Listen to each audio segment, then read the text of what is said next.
In this video I will show you how to create a board on Pinterest mobile app. So let's start. First, open the app and go here and click on this plus. Here you can create idea pin, or board. We're gonna try board now. Now you need to name your board, so it's gonna be tutorial, videos.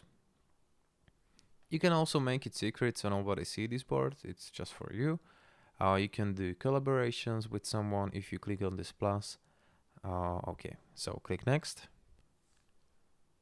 And now you can choose some pins for your board. So I'm gonna choose this one for the start and click done. Okay, and if you go here on your profile picture, you will see your board here. Click on it. And now you can put more ideas here. So if you click on more ideas, you can search for more pins for your board. Okay.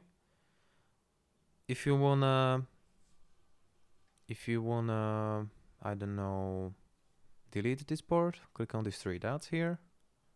Okay. Click edit board. And now there's an action that you can delete this board. So if you click on it, you can delete your board. And that's it. This is how can you do it. Guys, thank you for watching. If this video is helpful, please hit the like button. If you want to support this channel, subscribe to the channel and I can do more videos in the future like these. Have a nice day. Goodbye.